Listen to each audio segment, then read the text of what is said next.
नमस्कार मित्रों, हिंदू भक्ति में आपका स्वागत है।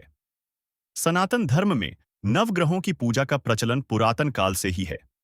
वैदिक ज्योतिष में कुल मिलाकर 9 ग्रह हैं, जिन्हें नवग्रह कहा जाता है। इन नवग्रहों में सूर्य, चंद्र, मंगल, बुध, बृहस्पति, शुक्र, शनि, राहु और केतु सम्मिलित हैं। राहु और केतु ग्रहों को छाया ग्रह कहते हैं। ज्योतिष विद्या का उद्गम वेदों से होता है। वेदों में उल्लेखनीय ज्योतिष विद्या के अनुसार ग्रहों का प्रभाव पूरे विश्व पर सम्मिलित रूप से और प्रत्येक मनुष्य पर व्यक्तिगत रूप से पड़ता है। ऐसा माना जाता है कि व्यक्ति के जीवन में आने वाली घटनाओं या संभावनाओं का आकलन पहले से ही किया जा सकता है। ग्रहों की स्थिति का अध्ययन करके ही ज्योतिष विद्या के आचार्य मनुष्य के भविष्य के विषय में बताते हैं। सनातन धर्म में नवग्रहों की पूजा विषम परिस्थितियों और दुर्भाग्य जैसी नकारात्मकताओं को नियंत्रण में करने के लिए की जाती है। ग्रहों की दशा एवं स्थिति के अनुसार ही समय, तिथि आदि के आधार पर कुंडली बनाने का प्रचलन है। इन नवग्रहों में शनि, राहु और केतु की दशाओं को सबसे अधिक महत्व दिया जाता है, क्योंकि ये ग्रह व्यक्ति के जीवन पर विशेष प्रभाव डालते हैं।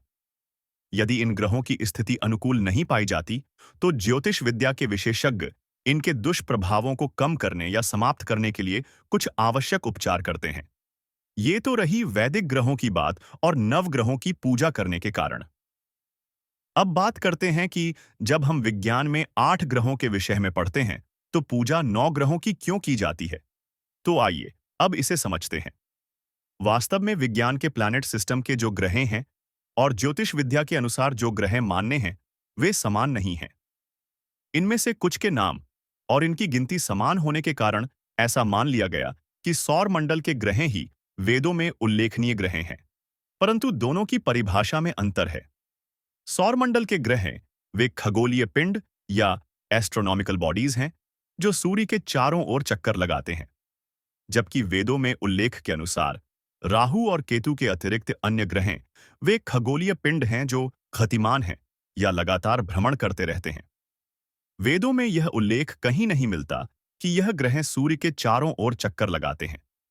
प्रायः यह भी प्रश्न उठता है कि वैदिक ज्योतिष में राहु केतु क्यों सम्मिलित हैं, जबकि यह ग्रह हैं ही नहीं। यह तो सत्य है कि यह दोनों ग्रह वास्तविक नहीं हैं, इसलिए ही इन्हें छाया ग्रह कहा गया है। तो आइए समझते हैं कि राहु केतु क्या है। यह तो आप जानते ही हैं कि पृथ्वी सूर्य के चारों ओर चक्कर लगाती है। पृथ्वी 23.5 डिग्री के कोण पर सूर्य की ओर झुकी हुई है, परंतु देखने में सूर्य की चाल बिल्कुल सीधी प्रतीत होती है। यदि आकाशीय पिंड पर सूर्य की गति को पृथ्वी से देखा जाए, तो सूर्य जिस मार्ग पर भ्रमण करता है, इस मार्ग को एक्लिप्टिक कहते हैं। यह भी हम जानते हैं कि चंद्रमा पृथ्वी के आसपास चक्कर लगाता है। चक्कर लगाते समय चंद्रमा 2 स्थानों पर एक्लिप्टिक को काटता है, जो प्रतिच्छेदन बिंदु या इंटरसेक्शन पॉइंट्स कहलाते हैं, और इन्हीं बिंदुओं को राहु केतु कहा जाता है।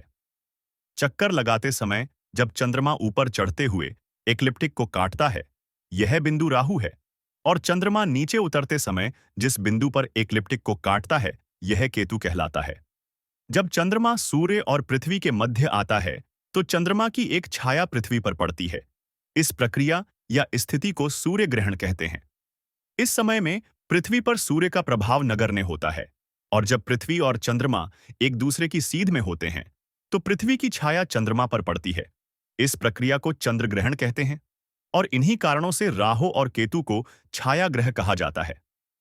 इन 2 ग्रहों का कोई आकार तो नहीं है, परंतु इनकी दशा मनुष्य जीवन पर बहुत प्रभाव डालती है।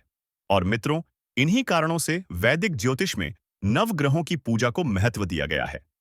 यदि आपको यह वीडियो पसंद आया, तो लाइक करें, शेयर करें, चैनल को सब्सक्राइब करें, और Amazon स्टोर पर हिंदू भक्ति को भी विजिट करना न भूलें। यहाँ आप बहुत सी धार्मिक वस्तुएं पसंद करके ऑर्डर कर सकते हैं। आपसे जल्दी मिलेंगे अगले एपिसोड में। तब तक के लिए नमस्कार।